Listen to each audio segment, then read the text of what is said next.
Assalamualaikum warahmatullahi wabarakatuh. Waalaikumsalam Ustazah. Okey, baik. Kita ada 23 orang ya, termasuk Ustazah kat sini. Okey, apapun kita mulakan dulu kelas kita. Mana yang ada dulu? Okey, kita mulakan dengan Ummul Kitab Al-Fatihah. Kemudian kita minta seorang bacakan doa. Boleh ya? Okey, Al-Fatihah.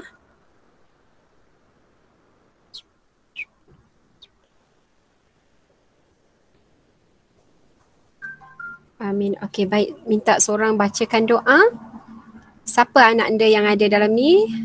Yang lelaki? Lokman ada ya, Lokman? Lokman? Lagi siapa lagi ada yang lelaki? Ada. Okey, Lokman boleh tolong bacakan doa? Bismillahirrahmanirrahim. Allahumma aftah alaina hikmataka wa anshur alaina min khazaini rahmatika ya arhamar rahimin. Amin. Rabbi shrah li sadri wa yassir li amri wahlul 'uqdatam min lisani yafqahu qawli. Rabbana atina fid dunya hasanah wa fil akhirati hasanah wa qina azabannar. Wassallallahu ala sayyidina Muhammad wa ala alihi wa sahbihi wa sallam.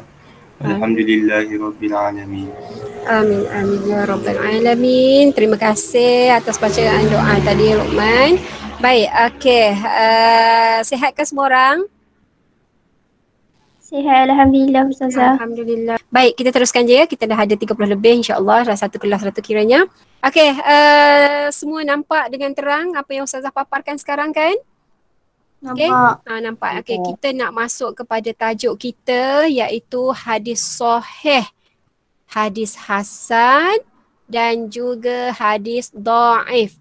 Jadi itu dia benda yang kita nak belajar pada hari ini. Jadi Ustazah ulang baliklah apa yang Ustazah dah tinggalkan minggu lepas. Okey. Pengenalannya. Jadi kamu belajar hadis ni, kamu kena tahulah hadis ni sebenarnya dia ada banyak jenis, banyak status. Ya.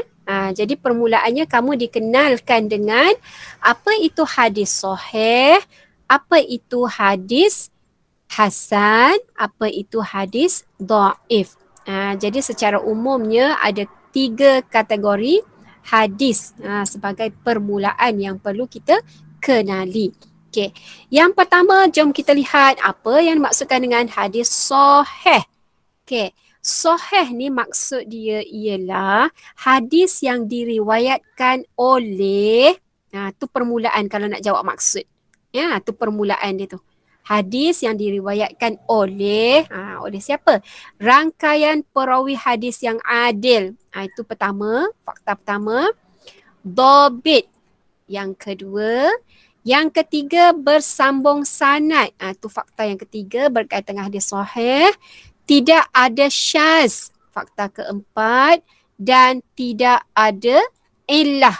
Itu fakta kelima. Okey, jadi kelima-lima fakta ni mesti ada dalam memberi maksud hadis sahih. Kalau tinggal mana satu, dia akan berubah menjadi kategori lain. Ya, jadi sila ambil cakna tentang maksud-maksud hadis ini. Okey, so ingat apa maksud hadis sahih?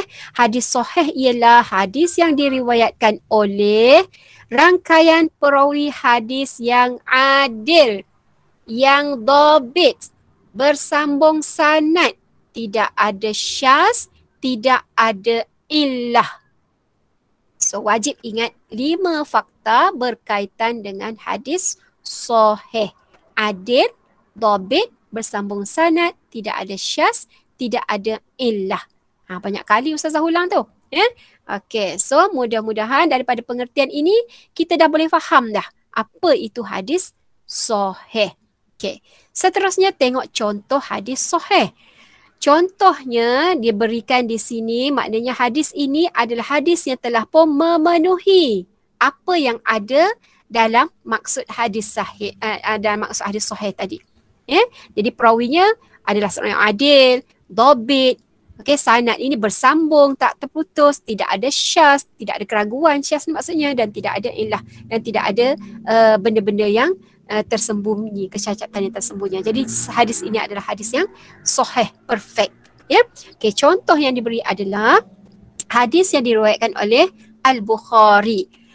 An Muhammad bin Jubair an abihi radhiyallahu anhu qala sami'tu an-nabiyya sallallahu alaihi wasallam yaqra fil maghribi bit-tur wa zalika awwala ma waqara al-imanu fi qalbi.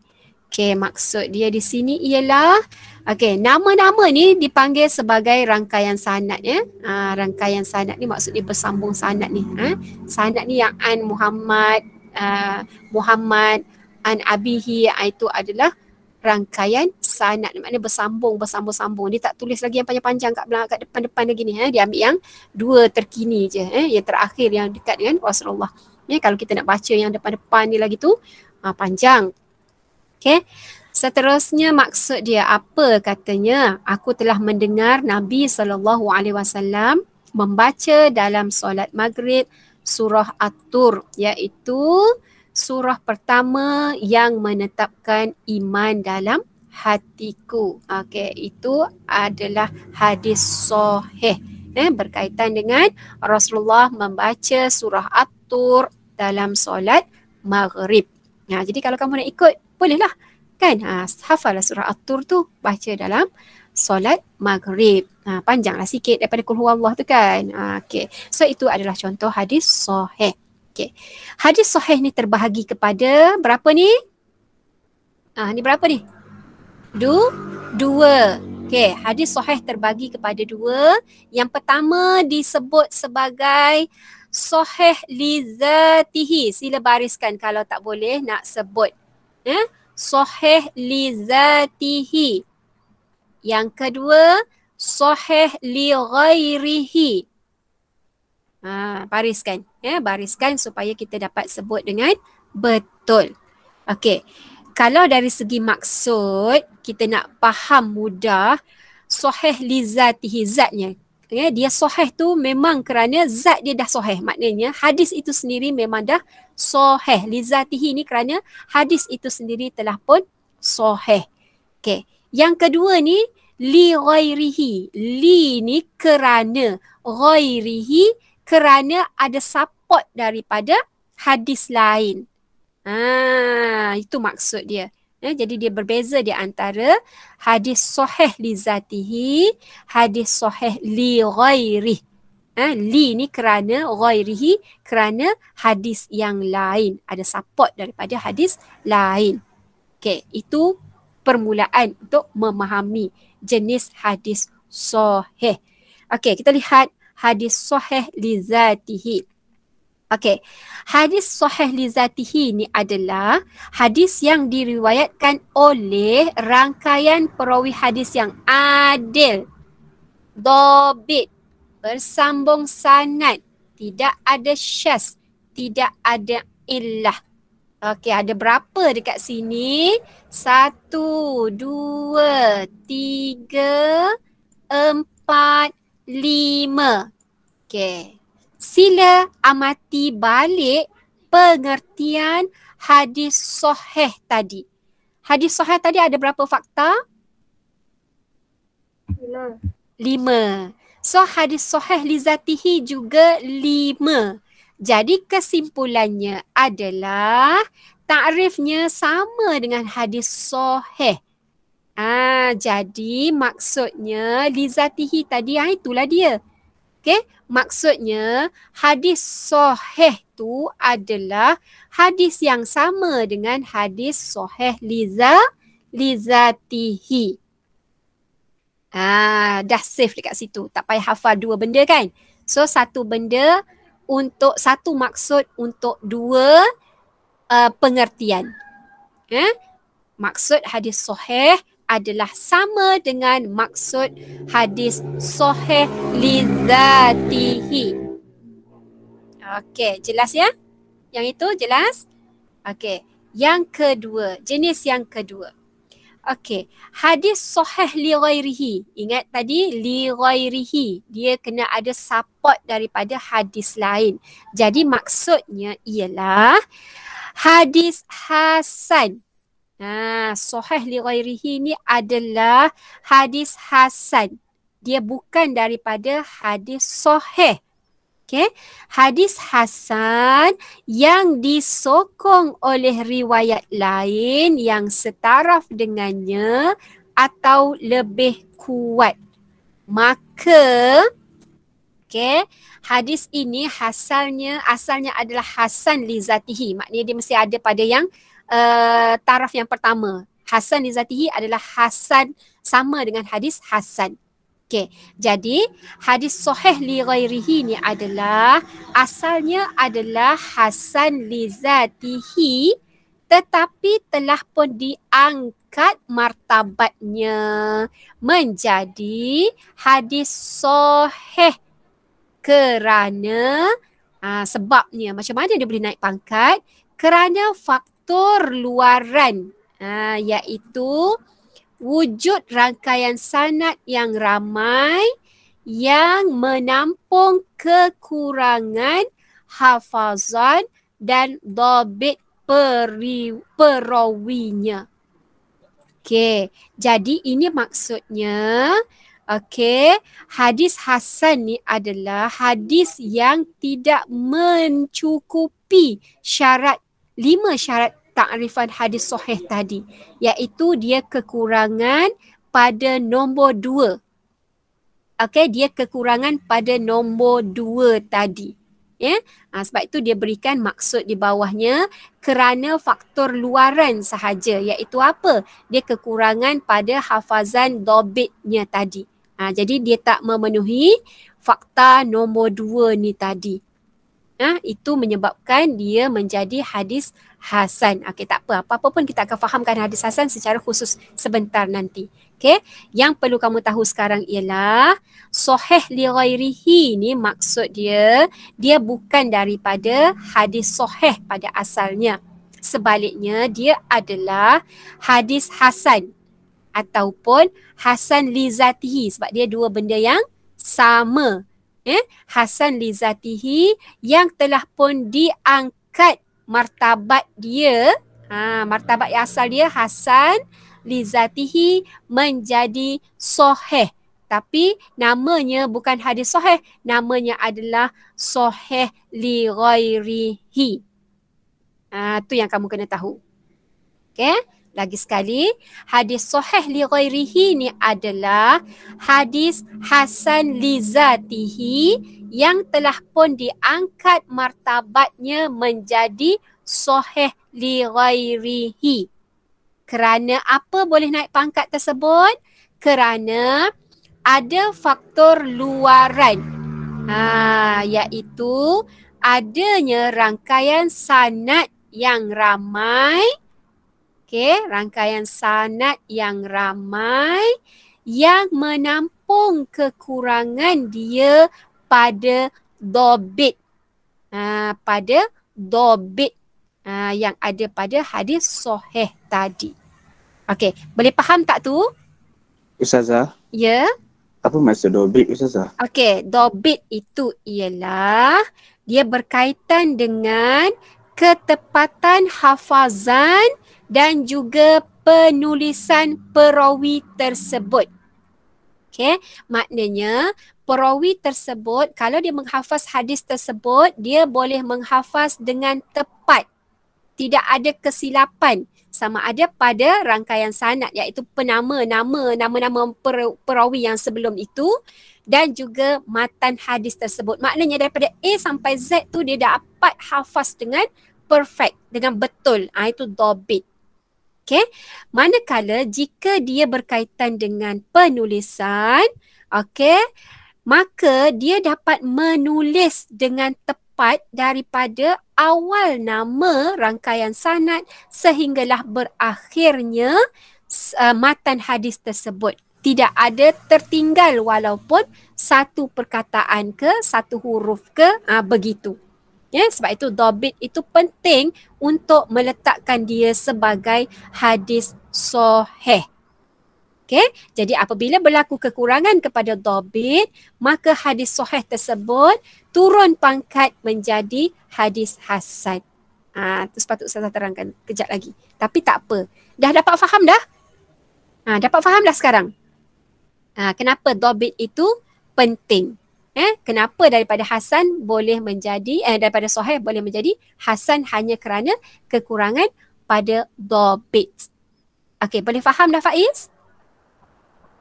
Okey, yang lain Ya, boleh boleh, faham Ustazah. tak tu? Yang lain?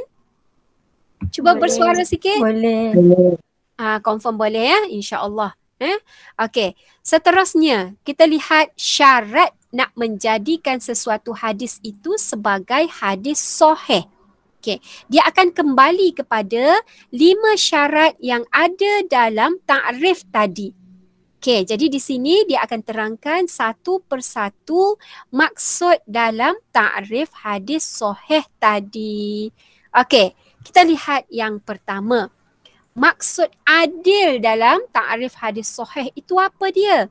Okey, maksudnya ialah seorang perawi itu hendaklah memenuhi 5 kriteria. Dalam adil ni dia ada 5 pula kriteria. Okey, maksud adil itu merujuk kepada 5 kriteria, iaitu yang pertama mestilah beragama Islam. Okey, saya tulis sekejap kat sini. Adil tu memberi maksud ada 5 kategori. Yang pertama Islam.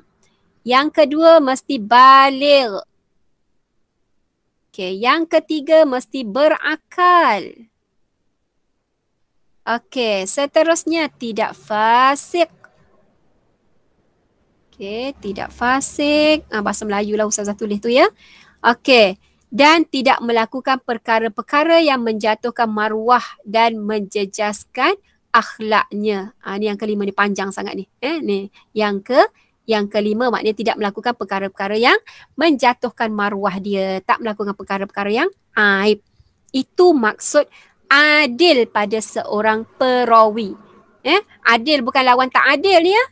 Ni dia lain sikit. Jadi kena cakna dengan maksud adil bagi seorang perawi dalam meriwayatkan sesebuah hadis. Okey, boleh catatlah ni ya.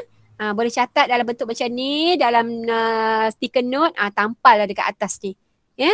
Peranan sticker note tu penting ya. Kalau tak nak conteng buku teks, pastikan ada banyak sticker note untuk kamu tampal-tampal di muka surat tersebut yang berkaitan. Okey, boleh faham apa itu maksud adil sekarang? Boleh ya? Baik. Boleh. Seterusnya Ustazah. yang kedua. Ya saya. Fasik tu apa? Okey, orang fasik tu orang apa Apa itu orang fasik? Kena Google. Orang apa yang maksud banyak fasik. melakukan dosa. Ya, asi. Orang yang banyak melakukan dosa. Orang yang fasik adalah orang yang berpura-pura lah. Kan kita kata munafik pula tapi dia perkara-perkara yang termasuk dalam tu. Suka melanggar perintah Allah dan sebagainya. Ya, asi. Okey, seterusnya tengok nombor 2 iaitu dhabit. Ustazah ulang sia menerangkan dhabit tadi. Okey. Dhabit ini ialah satu ketetapan. Tetap ni maknanya orang kata apa? Kekuatan ingatan dia tu. Satu keteguhan ingatan. Tetap. Maknanya kalau dihafal tu tetaplah benda tu sebagaimana yang diterima. Tu maksud ketetapan. Okey. Suatu ketetapan pada seorang perawi iaitu tiada perubahan ingatan jika diriwayatkan melalui lisan. Lisan ni tadi hafazan tadilah. Kan? Jadi kalau dia menghafaz, kemudian dia menyampaikan kepada orang lain dengar, mesti sama sebiji dengan yang dia terima daripada guru sebelum ini. Itu maksudnya tidak ada perubahan ingatan jika dia meriwayatkan melalui lisan. Lisan tu dia sebut, dia baca, dia hafaz. Dia cerita balik apa yang dia dengar daripada tok guru tu kepada perawi yang baru. Jadi orang tu akan kata, aku dengar daripada dia ni, dia cakap macam ni. Macam tu. Itu maksudnya rangkaian sanad tu. Aku dengar pada orang ni, aku dengar pada orang ni. Itu rangkaian sanad. Okey. Dan tiada perubahan tulisan. Jadi maknanya dhabit ni dia ada pada 2 jenis. Okey.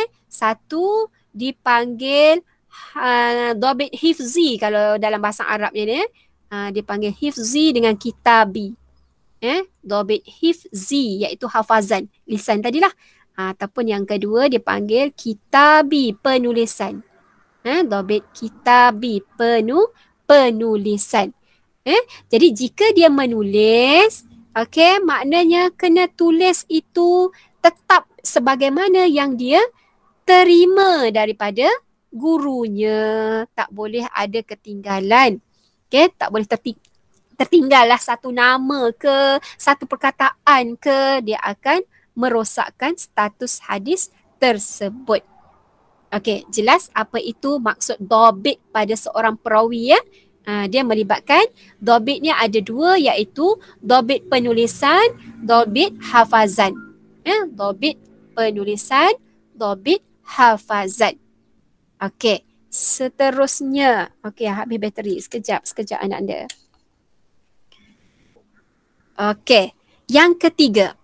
Okey, yang ketiga adalah bersambung sanad. Okey, ini fakta ketiga dalam takrif hadis tersebut. Okey, bersambung sanad. Sanad tadi apa dia? Yang nama-nama tadi, rangkaian perawi. Yang nama-nama yang ada pada permulaan hadis itu dipanggil sanad. Okey, jadi dekat sini maksud dia setiap perawi mestilah menerima hadis dari orang sebelumnya secara langsung daripada awal sanad hingga akhirnya. Okey, apa maksudnya tu? Okey, setiap perawi ni kalau kita balik semula kepada yang ini ni dia tuliskan satu je kan? Dua je nama. Jadi maknanya dan orang yang pertama dalam sanad hadis ni adalah orang yang paling rapat dengan Rasulullah, yang mendengar daripada Rasulullah.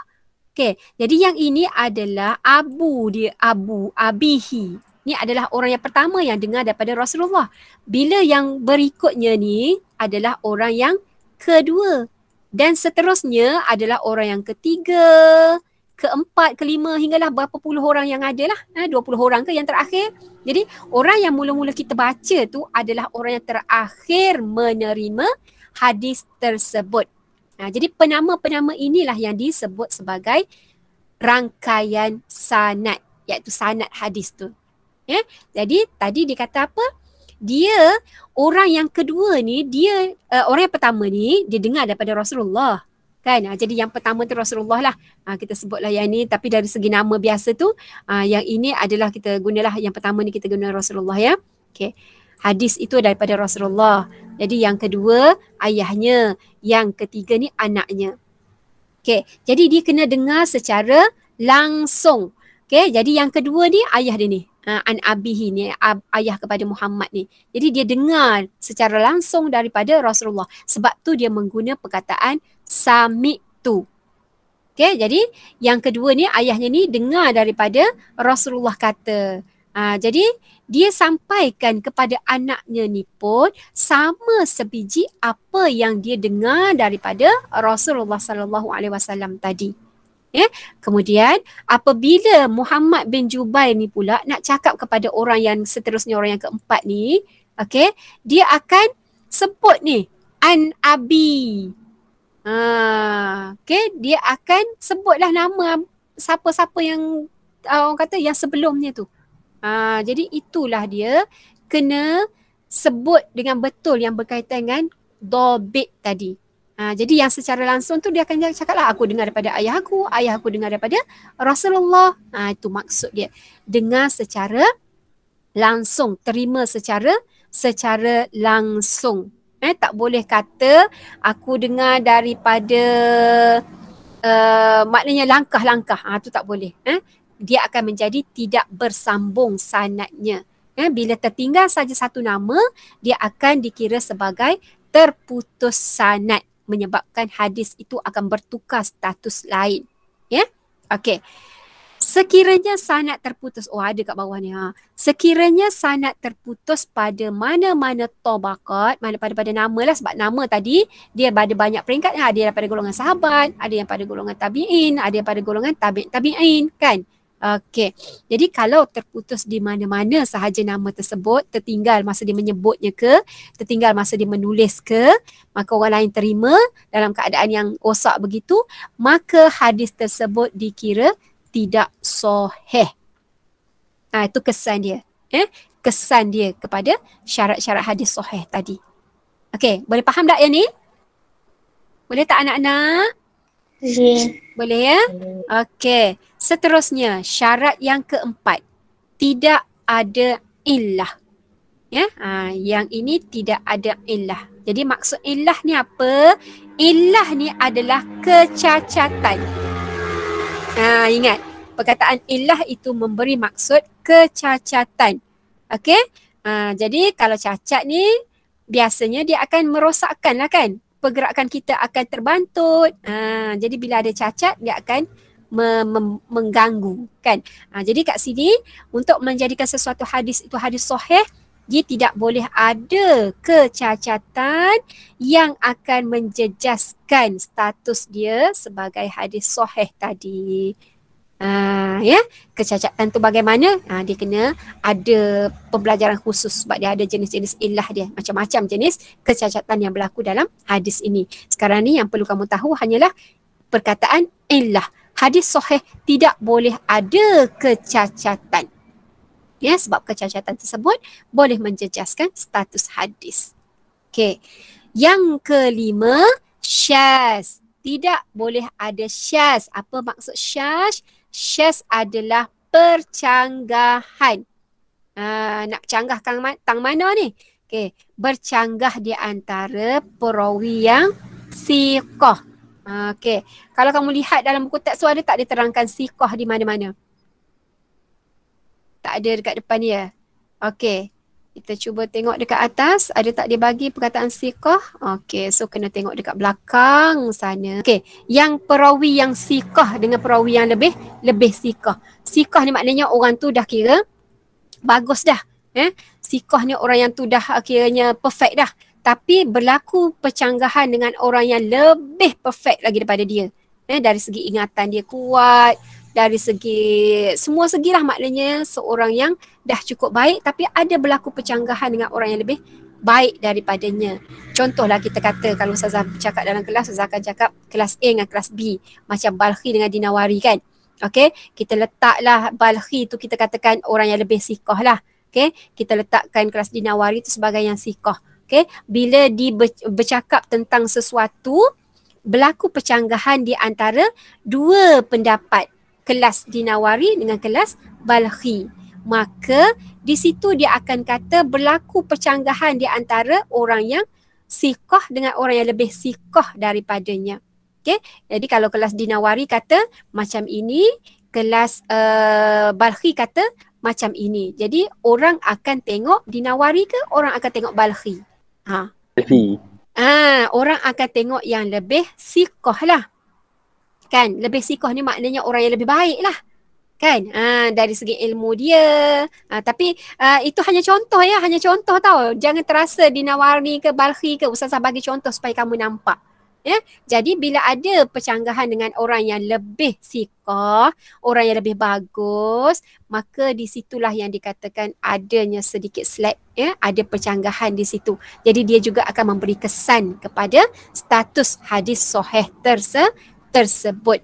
Ya, jadi akan adalah keraguannya di situ. Okey, kita balik semula kepada yang dobit ni. Rupanya Ustazah tak tengok kat bawah ni. Ada rupanya dobit tadi. Dia terangkan kat sini. Samalah macam Ustazah terangkan tadi ya. Okey, sifat dobit terbahagi kepada dua iaitu dinamakan dobit kitabi dan juga dobit hifzi. Ya, dobit kitabi tadi iaitu perawi hadis itu mampu menjaga tulisan dan catatan yang diterima itu dengan baik tanpa berlaku kerosakan pada tulisan. Okey, kerosakan tadi bermaksud tertinggal ke, terlupa ke ketika dia mencatat. Sama macam Ustazah terangkan tadi ya. Okey. Yang kedua, dobit hifzi tadi. Okey, iaitu perawi hadis mampu meriwayatkan hadis kepada sesiapa pada bila-bila masa sahaja, okey, dengan keadaan dia ingat betul-betul, mengingati daripada siapa dia ambil hadis tersebut. Jadi maknanya dia tak lupa walaupun satu nama. Itu maksud hifzi. ingatan dia kepada hafazan dia tadi. Jadi sama sahajalah dengan apa yang Ustazah terangkan tadi. Jadi maknanya benda ni ada, boleh rujuk di bawah. Okey, daripada 5 ini ada nak tanya ke? Adakah yang kurang faham lagi? Tentang 5 syarat hadis sahih? Tak ada. Okey, so moga-moga kamu boleh faham apa maksud adil, apa maksud dhabit, apa maksud syaz, apa maksud adil dan apa yang dimaksudkan dengan bersambung sanad. Okey. Seterusnya kita berpindah kepada hukum beramal dengan hadis sahih ni. Okey. Hukum beramal dengan hadis sahih ni wajib. Tu hukum dia. Wajib beramal dengan hadis sahih. Okey, siapa yang mengatakan wajib tu? Ijma' kata wajib beramal. Ijma' ni makna persepakatan seluruh ulama' kata wajib beramal dengan hadis sahih. Tu dia. Okey, kenapalah kita kena wajib beramal tu? Kerana ia merupakan salah satu hujah dan sumber syariat yang sah. Sebab tu kita wajib. Okey, yang tidak boleh bagi umat Islam meninggalkannya ataupun untuk tidak beramal dengannya. Tu maksudnya wajib tadi. Kerana dia merupakan satu hujah dan sumber syariat yang sah. Yang sah ni maknanya yang betul lah, yang tepat. Yang mana yang tidak boleh sekali-kali kita tinggalkan dia. Tu maksudnya. Jadi hukum beramal dengan hadis sahih adalah wajib. Jadi kalau soalan dia, terangkan hukum beramal dengan hadis sahih. Jadi kita kena jawab, hukum beramal dengan hadis sahih ialah wajib secara ijma'. Kita ambil semua perkataan ni. Sebab ini kita tak payah ulang dah sebab kita dah ambil daripada atas ni kan. Tapi kalau nak nak jawab cara yang dalam ni pun boleh. Hukum beramal dengan hadis sahih ialah, titik 2, wajib beramal dengan hadis sahih secara ijma'. Itu pun betul. Jadi kalau dia nak terangkan dengan detail, jelaskan dengan lebih detail. Kalau markah tu ada 2 markah, tuliskanlah fakta di bawahnya. Kerana ia merupakan salah satu hujah dan sumber syariat yang sahih. Sambung sikit. Bolehlah dapat 2 markah insya-Allah. Kalau nak lebih lagi, nak tunjuk kita ni memang faham betul, sambunglah. Okey, itu yang berkaitan dengan hukum beramal dengan hadis sahih. Ingat tu hukumnya adalah wajib. Okey. Penghujahan hadis sahih. Okey, penghujahan ni maksud dia, bolehkah hadis sahih ni kita jadikan hujah? Jadikan dalil ketika kita bercakap, ketika kita berpidato. Jawapan dia ialah hadis sahih boleh dijadikan ni. Okey, maksud dekat sini boleh dijadikan hujah dan dalil syarak. Jadi kalau nak berhujah, nak berdalil, maka carilah hadis yang sahih. Okey, sesiapa yang mengingkari hadis sahih dihukum berdosa. Jadi kalau soalan ditanya, apakah hukum mengingkari hadis sahih? Hukumnya adalah berdosa kerana ia menepati kesemua ciri-ciri utama dan syarat-syarat sah penerimaan sesebuah hadis. Itu jawapan jika dia tanya kenapa berdosa jika kita mengingkari hadis sahih. Kerana hadis tersebut menepati kesemua ciri-ciri utama dan syarat sah penerimaan sesebuah hadis. Okey, nampak tak? Daripada sini pun dia boleh putarkan soalan tu menjadi bermacam-macam bentuk soalan.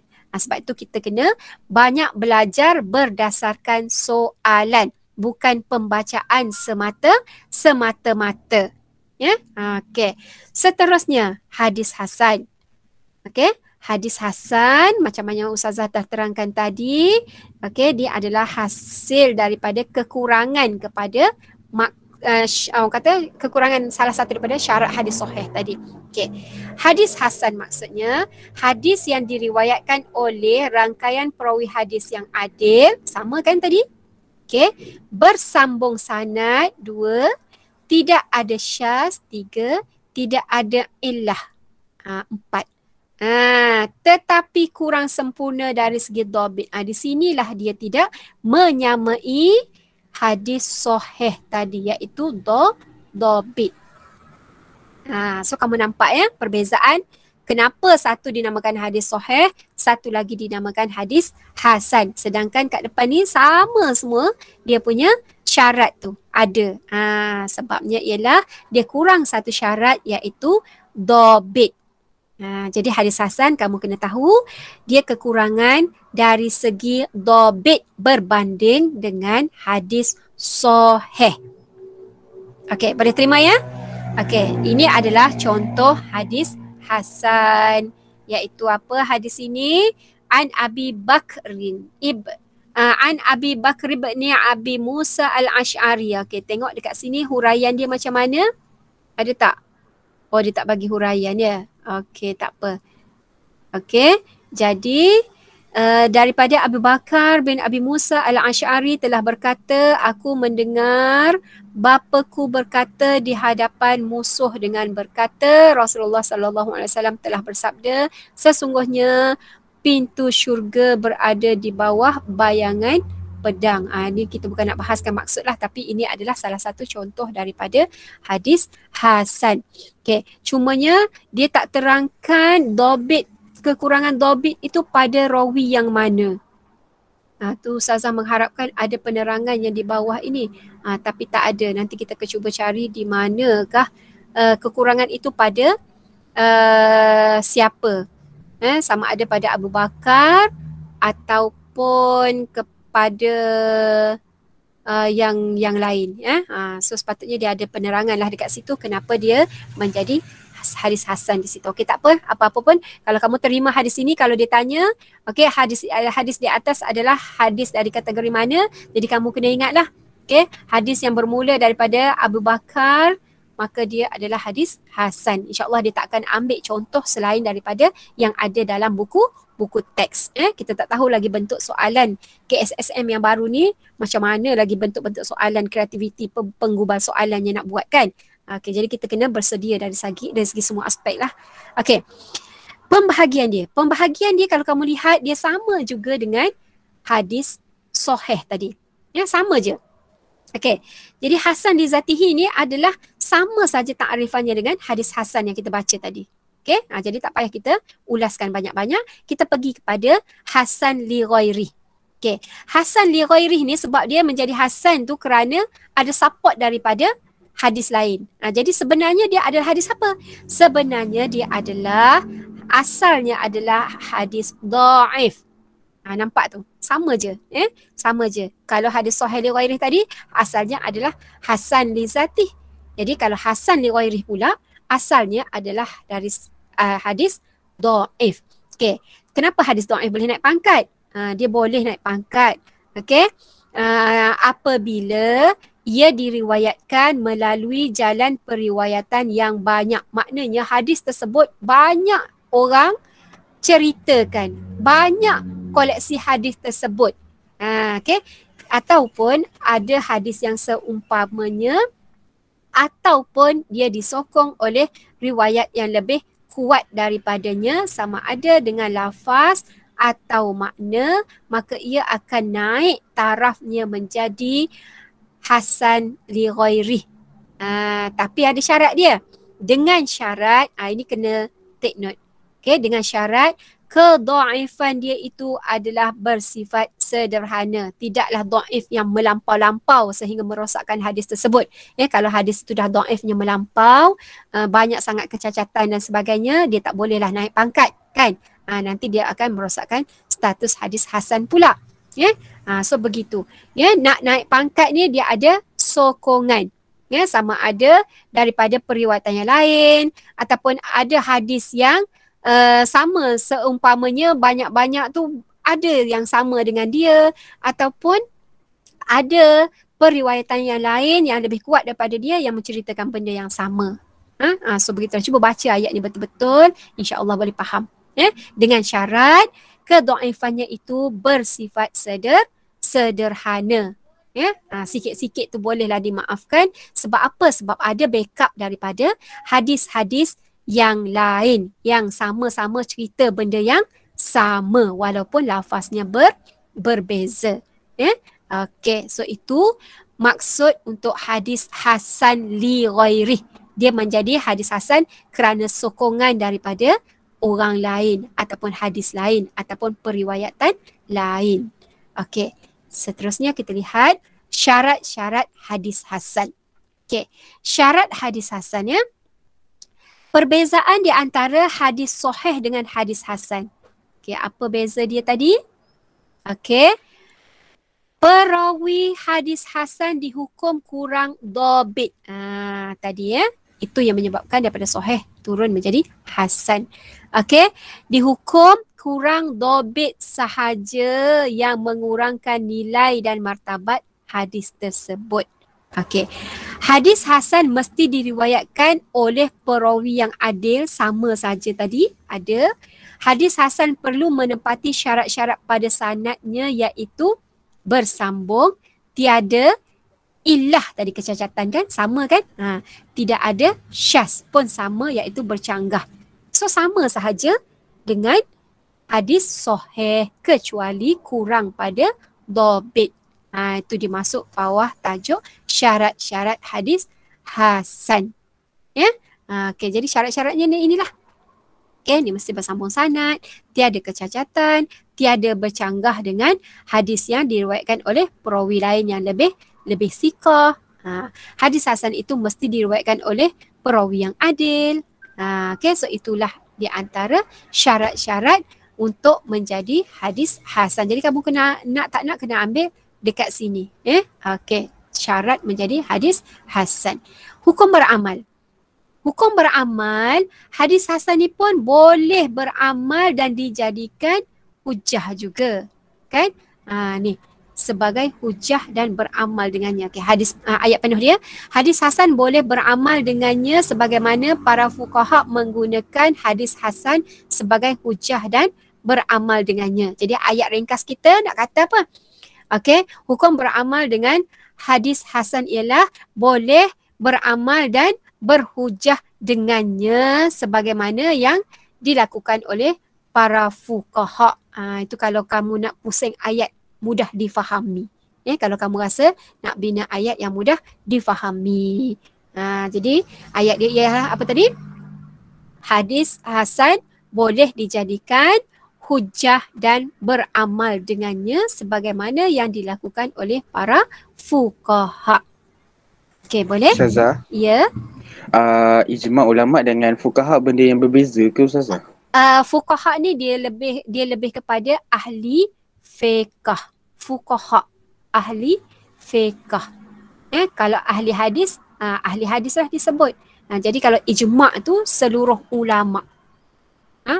Seluruh ulama'. Okey, boleh? Okey, boleh Ustazah. Okey, seterusnya kita lihat penghujahan. Okey, penghujahan dekat sini sama macam saya sebut tadi. Okey, boleh ke dia dijadikan hujah begitu begini, kuat ke penghujahan hadis sahih ni, boleh diterima pakai ke? Okey, tengok dekat sini. Hukum hadis hasan adalah seperti hadis sahih dari aspek penghujahan. Sekalipun darjatnya lebih rendah sedikit daripada hadis sahih. Maknanya dia masih lagi diterima pakai sebagai hujah. Apa tu kita baca dalam hukum tadi, dia boleh dijadikan hujah kan? Dan boleh beramal dengannya. Jadi maknanya kehujahan hadis hasan itu adalah laku. Maknanya boleh dijadikan sebagai hujah walaupun statusnya rendah daripada hadis sahih. Kita tak boleh tolak hadis hasan ketika dijadikan sebagai hujah. Kita tak boleh kata tak betul. Seterusnya, justeru itu hadis hasan dijadikan hujah dan dalil syarak. Maknanya boleh dijadikan hujah dan dalil. Namun begitu, hujah hadis hasan tidak dapat menandingi kekuatan hujah hadis sahih. Sebab kita dah tahu status dia kan? Status dia adalah lebih rendah sedikit daripada hadis sahih. Jadi kalau nak cari hujah yang power, rujuk dahulu hadis sahih. Kalau tak ada dalam hadis sahih, barulah kita gunakan dalil daripada hadis hasan. So begitulah status kedudukan hadis hasan dalam menjadikan dia sebagai hujjah dan dalil dalam sesuatu fakta yang kita ketengahkan. Okey, boleh faham ya? Okey, habis pasal hadis hasan. Kita masuk pasal hadis dhaif pula. Okey, ini kategori hadis yang ketiga. Okey, maksud hadis dhaif ni ialah hadis yang tidak memenuhi satu atau lebih daripada syarat-syarat hadis makbul. Makbul ni hadis apa? Iaitu hadis sahih dan juga hasan. Jadi kalau lepas ini kamu jumpa istilah yang digunakan ialah hadis makbul, maka terus ingat hadis makbul. Makbul ni maksud dia diterima. Jadi apakah hadis yang diterima? Iaitu hadis sahih dan juga hadis hasan. Jadi kembali kepada pengertian di sini, hadis dhaif ni dia tidak memenuhi satu ataupun lebih. Biasanya lebih lah daripada syarat-syarat hadis sahih dengan hasan tadi. Kalau hasan tadi dah kurang satu, jadi dhaif ni dia akan jadi lebih lah. Kalau kurang satu dia akan jadi hasan kan. Jadi maknanya dia lebih lah. Dia akan jadi dhaif. Okey, hadis dhaif ini mempunyai martabat yang berbeza. Ada yang terlampau lemah, ada yang sederhana, mengikutlah keadaan sanad dan matan hadis tersebut. Jadi kalau kecacatan kepada sanad tadi, namanya banyak sangat yang tercecer ke, ataupun ada perawi yang tak adil ke, mana-mana dia akan mencacatkan hadis tersebut sehingga dia akan jatuh kepada dhaif. Jadi kalau banyak dia akan jadi melampau sangatlah. Jadi kalau sedikit-sedikit dia akan dipanggil sederhana, dan yang inilah yang sederhana inilah yang boleh naik menjadi hasan li ghairihi tadi. Jadi kalau yang melampau tu tak boleh. Dia akan kekal menjadi hadis dhaif. Okey, itu maksud hadis dhaif, iaitu hadis yang tidak mencukupi ni, tidak memenuhi satu atau lebih. Kita masih lagi guna istilah satu atau lebih, tapi hakikatnya mestilah lebih. Jadi kalau lebih tu pun dia akan mempengaruhi lah. Kalau lebih banyak, melampau-lampau lah. Kalau setakat dua, dia akan jadi sederhana. InsyaAllah macam itulah lebih kurang fahamannya. Okey, seterusnya contoh. Contoh yang dibagi dekat sini. Ni yang Ustazah maksudkan dengan hadis hasan tadi. Dia akan ada huraian dekat sini. Sepatutnya dia akan ada huraian lah kepada yang ini. Okey, kita lihat kat sini contoh hadis dhaif yang diberi ialah daripada Salman bin Amir ni. Qala Rasulullah sallallahu alaihi wasallam as-shaimu fi ibadah wa in kana. Kita bukan nak baca ni, kita nak tengok apakah yang penyebabnya dia menjadi dhaif tersebut. Tengok di sini sanad hadis ini dhaif. Sanad, mana sanad tadi? Inilah. Ni sanad hadis ini dhaif kerana dalam sanadnya terdapat Yahya. Dia tak baca panjang ni. Sikit je ni. Maknanya ada lagi kat depan ni. Ni kat depan ni ada lagi ni. Seorang yang bernama Yahya bin Abdullah bin Az-Zujaj Muhammad bin Harun. Ni sanad dia panjang ni. Sanad ni yang kat depan tu sebenarnya ada lagi ni. Ni sanad dia kat depan ni. Jadi kedua-dua orang ini tidak diketahui latar belakangnya. Jadi orang tak kenal dia, tak tahu dia ni adil ke, dhabit ke. Itu menyebabkan hadis itu berubah menjadi dhaif. Jadi nama Yahya bin Abdullah ni dia tak tulis panjang-panjang dekat sini, dia ada dekat depan ni. Kat depan ni. Jadi seleknya pada di situlah, pada sanad dia, iaitu Yahya bin Abdullah dan juga Muhammad bin Harun. Ni yang pertama, dan juga pada Muhammad bin Harun. Jadi ada dua sanad yang select di situ. Dua perawi. Kalau seorang kini kita panggil perawi, tapi bila duduk dalam rangkaian panjang-panjang ni dia akan jadi sanad. So itulah penyebab hadis ini menjadi dhaif. Okey, seterusnya kita lihat pembahagian hadis dhaif. Ni banyak sikit lah ya. Dia punya ceritanya dekat sini. Dhaif pada matan. Ni yang pertama. Sebab dia ada banyak. dhaif pada matan. Seterusnya ada lagi dekat bawah, dhaif pada sanad. Okey. Dan juga dhaif, dia bagi 2 je. Tak ada yang sanad pada matan tu ya. Dia terangkan 2 pada kita hari ini. Okey, tak apa, kita terima yang ni lah, sekadar ilmu basic-basic je ya. Okey, terlihat pada matan. Okey, apa itu matan? Kita kena tahu dulu apa itu matan. Kena tahu dulu apa itu matan. Sanad tadi dah tahu dah apa itu matan anak-anak. Teks hadis. Okey, matan itu berada pada selepas qala Rasulullah tu. Ni. Ini dikenali sebagai matan.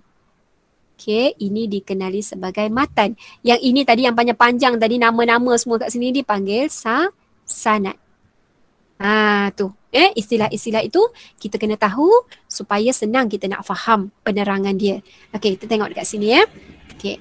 Jadi yang ini dhaifnya adalah pada matan, iaitu pada teks hadis. Okey. Berdasarkan kepada sebab wujudnya illah yang menyebabkan terjejas sesuatu hadis. Maknanya pada matan tu ada illah. Ni slide yang pertama pada hadis. Itu syarat yang tidak dipenuhinya ialah adanya illah pada matan hadis. Okey, contoh hadis yang dhaif pada matan ni, dia ada nama-nama dia. Okey, nama dia al-maklub, al-muttarib, al-mudraj dan juga mazid fi muttasilil asanid. Okey, 4. Yang kelima al-musahhaf ataupun al-muharraf, ini nama hadis ni ya. Dan yang keenam al-mu'allal. Okey, kenapa dinamakan dengan nama-nama ini? Okey, bila berlaku illah tersebut. Okey, jadi dia berdasarkan pada jenis illah tersebut. Okey, kalau al-maklub ni kecacatan dia adalah pada matan dalam keadaan ada pertukaran pada perkataan. Sama ada ni pada matan lah, kita fokus pada matan ya, sebab dia nak fokus pada matan. Okey. Jadi maklub ni bertukar. Jadi ada pertukaran. Dia akan membawa perubahan dan sebagainya lah. Dia akan merosakkan matan hadis tersebut. Okey, itu yang pertama. Okey, yang kedua disebut sebagai muttarib. Okey, muttarib ni maksudnya ialah hadis yang diriwayat melalui banyak riwayat yang sama kuat. Okey, iaitu yang sama-sama sikoh lah. Okey, tetapi bercanggah di antara satu sama lain. Okey, mungkin ada pertambahan di mana-mana. Jadi sama-sama kuat dah perawi tu. Maknanya sanad tu, nama sanad dia tu, nama yang ada dalam rangkaian sanad tu, perawi tu semuanya sama-sama kuat dah, sama-sama sikoh, sama-sama yang adil dan sebagainya lah. Ya. Okey, tapi bercanggah antara satu sama lain. Maknanya dalam matan tu menceritakan benda yang berlainan. Ya, dalam matan tu dicerita benda yang berlainan. Sebab tu dia sebut percanggahan yang berlaku kepada matan hadis. Jadi dia bercerita tentang benda yang bercanggah. Mungkin A cakap, yang ni boleh buat, yang ni pula cakap tak boleh buat. Yang ni mungkin kata atas, yang ni mungkin kata bawah. Itu maksudnya. Ya, jadi ada sedikit percanggahan di antara satu sama lain. Okey, yang ketiga mudraj. Mudraj ini maksudnya adalah hadis yang ada pertambahan unsur luar pada sanad ataupun matan. Kita fokus pada matan lah ya. Sebab dia ada pertambahan unsur pada matan. Jadi maknanya unsur tu kita pun tak dapat kenal pasti apa. Unsur-unsur maknanya benda yang tak sepatutnya ada dalam matan tersebut. Mungkin dia tambah perkataan ke benda-benda lain lah. Fakta-fakta lain dan sebagainya. Ya. Okey, wallahu alam. Yang lebih terperincinya kita memang kena khususkan dalam tajuk inilah, kena belajar betul-betul ni sekadar basic. Kamu kenal nama, tahu sebab dia kenapa. Ya. Okey, yang keempat. Hadis yang dinamakan sebagai hadis dhaif tu mazid fi muttasilil asanid. Maksud dia apa? Mazid ni pertambahan. Kan? Berlakunya pertambahan nama perawi. Dia siap nama yang tak ada dalam senarai asal tu dia tambahnya. Okey, sama ada pertambahan itu berlaku pada pertengahan. Okey, pertengahan iaitu berlaku pertambahan di pertengahan, bukan sama ada lah ya. Berlakunya pertambahan tersebut di pertengahan sanad yang sememangnya bersambung. Dah elok dah sebenarnya rangkaian nama tu, daripada A, B, C, D, E tu dah elok dah. Memang yang asal macam tu. Tiba-tiba dia tambah pula H kat situ. Tiba-tiba ada H dekat situ. Jadi itu juga telah pun merosakkan status hadis tersebut. Okey. Seterusnya, yang kelima, al-musahhaf ataupun al-muharraf. Okey, yang maksudkan dengan hadis ini adalah berlaku pertukaran kalimah kerana kesilapan membaca, menulis, mendengar dan sebagainya. Jadi pertukaran kalimah itu berlaku dalam matan tersebut. Okey, dan yang keenam dikenali sebagai hadis mu'allal. Hadis mu'allal ni ialah hadis yang mengandungi illah, iaitu kecacatan tetapi tidak zahir. Maknanya tidak nyatalah, tak clear sangat lah orang kata kecacatan tu. Kalau orang tak berhati-hati, orang tak akan perasan. So itu nama-nama hadis yang berkaitan dengan dhaif pada matan hadis. Jadi ada 6 nama hadis yang berkaitan dhaif pada matan. Okey, tak apa, yang ni boleh ulang-ulang baca sekali terang, memang takkan ingat lah, sekadar untuk memberikan fahaman. Okey, seterusnya dhaif pada sanad. Okey, dhaif pada sanad pula. Okey, dhaif pada sanad ni maksud dia terputus sanad, sama ada sedikit atau banyak, sengaja ataupun tidak sengaja. Okey, dan terputus tu boleh berlaku pada awal sanad, pertengahan sanad ataupun di akhir sanad. Okey, ataupun wujudnya illah yang menjejaskan hadis. Illah ni kecacatan pada sanad. Okey, kita tengok nama-nama hadis hasil daripada kecacatan dan perkara-perkara yang disebut tadi. Okey, timbullah hadis yang dinamakan sebagai hadis mu'allaq. Ni hadis dhaif mu'allaq. Apa kategorinya ni? Okey, apa nama ni? Sanad terputus di peringkat permulaan. Jadi hadis mu'allaq adalah hadis yang sanadnya terputus dari awal lagi. Disebabkan gugurnya seorang perawi atau lebih. Okey, yang permulaan tu dari awal lagi. Maknanya kan, ni kan Rasulullah. Okey, Rasulullah, kemudian 1, 2, 3, 4. Jadi kemungkinan ada gugur nombor 3 ke, nombor 4 ke, macam tu. Ataupun gugur semua 3 dan 4 ke, terus lompat kepada nombor 5 ke. Itulah maksud dia. Okey, itu hadis mu'allaq. Okey, hadis mu'addal pula ialah gugur pada rangkaian sanad 2 orang. Okey, 2 orang berturut-turut. Macam yang tadilah 3, 4.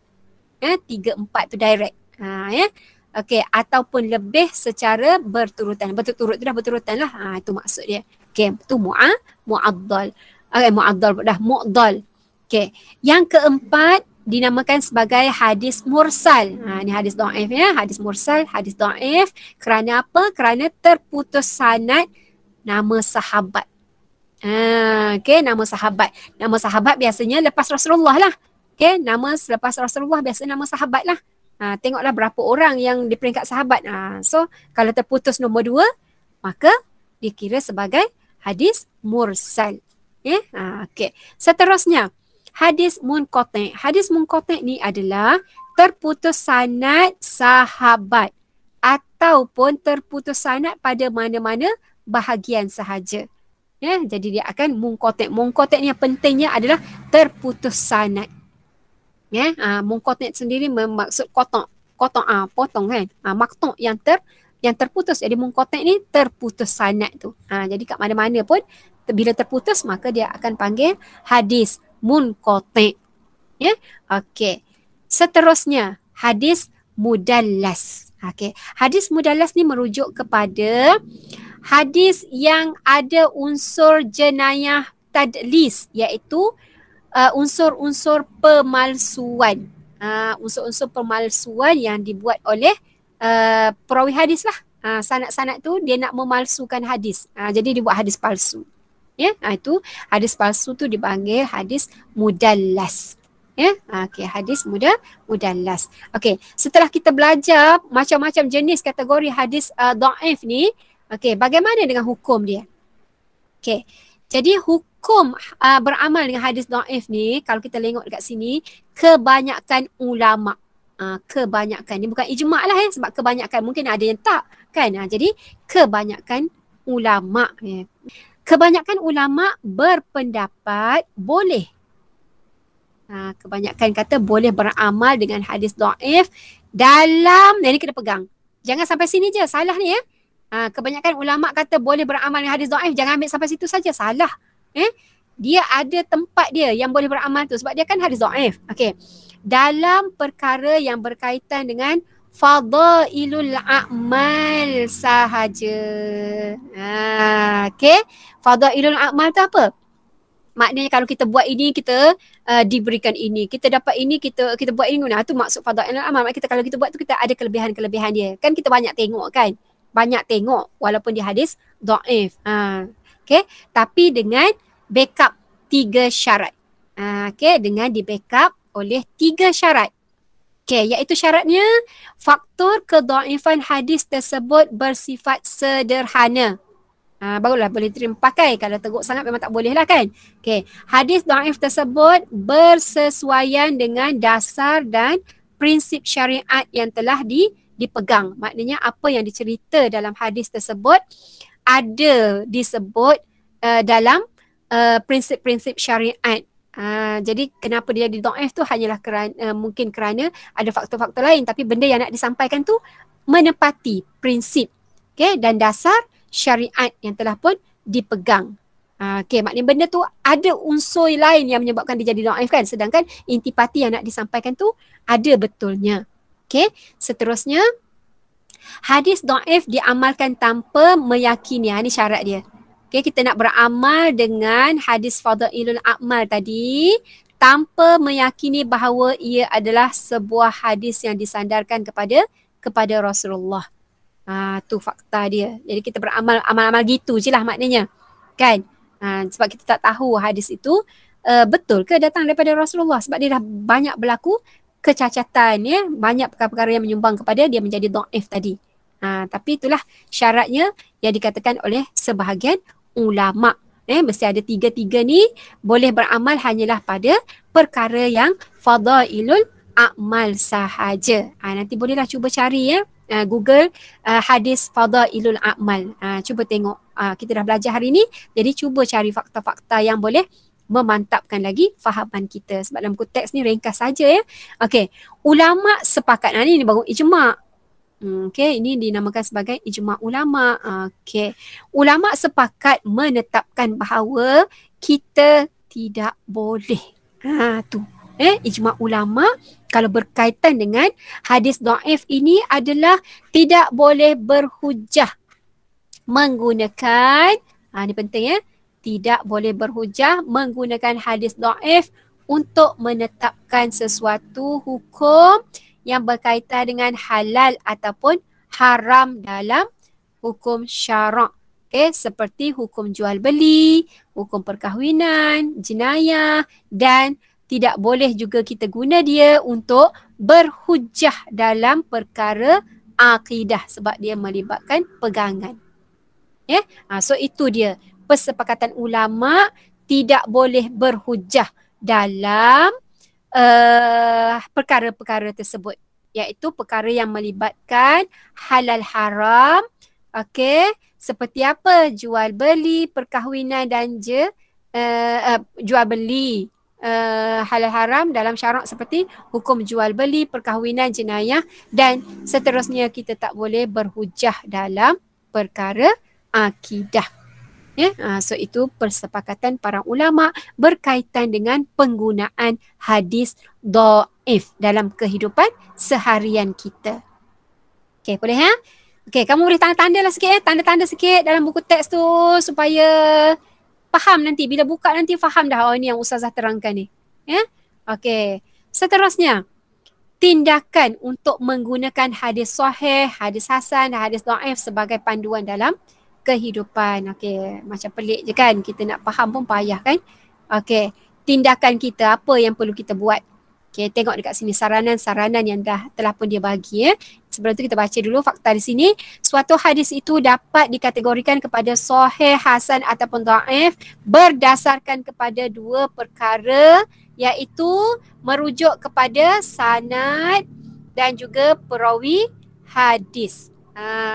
Dengan merujuk sanad dan perawi hadis, maka kita boleh kategorikan hadis itu kepada hadis sahih, hadis hasan dan juga hadis dhaif. Okey, bulat-bulatkan ni ya. Ni penting ni, fakta ni penting. Soalan boleh buat macam-macam kat sini. Okey, para ulama telah pun memberikan panduan kepada penuntut ilmu untuk mengetahui darjat hadis tersebut dalam kitab-kitab hadis yang muktabar. Justeru itu, pengetahuan dan kefahaman seseorang terhadap status hadis itu dapat membantunya untuk beramal dan berhukum dan berhujah dalam agama. Okay, maknanya kalau kita nak tahu status hadis, kena rujuklah kepada kitab-kitab hadis yang muktabar supaya kita boleh menggunakannya ketika kita berhujah dengan betul. Ya? Okey, seterusnya kita lihat dekat sini ya, tindakan. Okey, sasaran dia individu, masyarakat dan negara. Kerajaan pula diguna ya. Okey, tak apalah. Okey. Hadis sahih dan hadis hasan. Sasaran kepada kita ialah seorang murid hendaklah mempelajari hadis sahih, belajar hadis hasan. Kenapa? Agar pelaksanaan ibadah tepat menurut sunnah. Ini jika kita nak bercakap tentang soal ibadah. Jadi terutamanya ibadah ni kita kena rujuk hadis yang betul lah, iaitu hadis sahih dan juga hasan. Iaitu dua-dua hadis ini adalah hadis makbul. Okey, manakala dalam konteks hadis dhaif, kita kena buat apa? Kita kena menjadi individu yang pintar. Okey, akan menyelidik. Okey, individu yang pintar akan menyelidik dahulu status hadis sebelum berhujah dan beramal. Ataupun dalam konteks lain kita ada WhatsApp group dan sebagainya, kita kan suka forward. Jadi saranan kepada kita sebagai individu ni, kita kajilah dulu sesuatu hadis yang disebarkan tu, barulah kita boleh sebarkan apabila kita dah tahu status sesebuah hadis. Takut yang inilah, takut kita tersebar hadis-hadis yang dhaif, yang tidak boleh diamalkan. Ya, okey, ataupun lebih teruk lagi, hadis yang dah sampai tahap palsu. Ya, jadi saranan kita kepada individu ini maknanya kita hendaklah menjadi seorang yang pintar. Ya, bila kita pintar ni, kita tak akan terima sesuatu benda sebelum kita fikir, selidik. Jadi kena cari orang yang pintar. Kita kena semak dulu status hadis, okey, supaya kita tidak tergolong dalam golongan yang menyebarkan berita-berita palsu. Okey, pada masyarakat pula, tindakan masyarakat. Okey, masyarakat Islam pada masa kini ni perlu sensitif terhadap isu hadis. Okey, kenapa? Supaya mereka mengetahui dengan jelas kesohihan sesuatu hadis. Samalah, lebih kuranglah, sebabnya individu ni adalah warga dan masyarakat juga kan. Jadi maknanya ahli masyarakat ni, maknanya setiap individu dan masyarakat ni kena sensitif lah pada status hadis-hadis ini.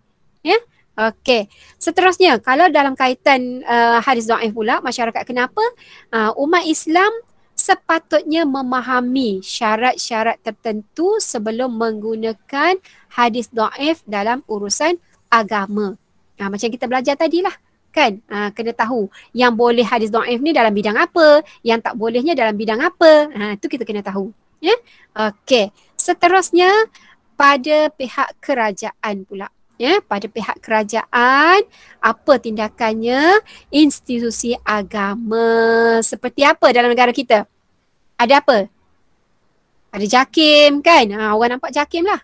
Jadi institusi agama dalam negara ni perlu mendidik umat Islam agar berpegang dengan dalil-dalil yang sahih dan menjauhi dalil yang lemah. Itu mereka kena berikan galakan, peringatan dalam kempen-kempen dan sebagainya supaya rakyatnya sentiasa berpegang dengan dalil hadis sahih dan hasan. So kita kena jauhi dalil-dalil yang lemah dan dhaif ini. Okey, dalam aspek hadis dhaif pula kita kena buat apa? Kerajaan kena buat apa? Okey, hadis dhaif perlu diberi perhatian oleh institusi agama dalam negara dengan memberi kefahaman kepada masyarakat. Maknanya dia kena sebarkan. Okey, hadis-hadis yang ada di media massa tu dia orang kena alert. Kalau hadis sudah tersebar, dia kena cakna membuat penjelasan. Okey, cop hadis ini dhaif, hadis ini palsu. Itu tindakan yang perlu diambil oleh institusi agama dalam sesebuah negara, supaya rakyatnya terselamat daripada menggunakan, berdalilkan, berhujahkan dalil-dalil yang dhaif dan palsu. Okey, so itulah dia saranan kepada kita, pada masyarakat dan juga kepada kerajaan, kepada negara, khususnya kepada institusi agama, supaya kita boleh menjadikan sumber rujukan yang betul dari hadis-hadis yang sahih dan hasan dan menjauhi hadis-hadis dhaif.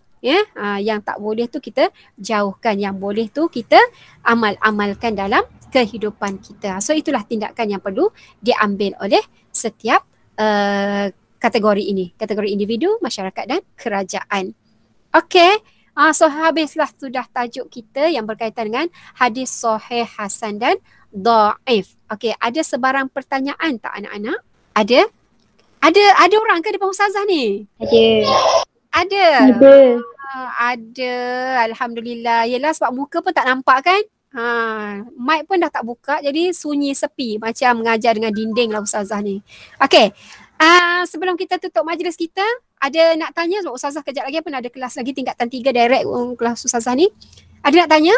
Faham betul? Okey, apa-apa pun cubalah jawab modul kita tu, okey, sebagai tanda kita ni faham. Jadi kita boleh jawab dengan betul lah kalau kita betul-betul faham ya. Okey, kalau begitu ustazah sudahkan di sini sajalah kelas kita pada hari ini. Okey, terima kasih kepada semua anak-anak 4 Dinawari, 4 Balkhi yang sudi kekal bersama ustazah dari awal hingga akhir pelajaran kita pada hari ini. Dan tugasannya sila selesaikanlah modul kita. Okey, untuk tajuk ini insya-Allah dalam tutorial kita akan semak bersama-sama nanti. Okey, Assalamualaikum warahmatullahi wabarakatuh. Waalaikumsalam. Terima kasih. Sama-sama. Okey, sama-sama. Terima kasih ustazah. Sama-sama.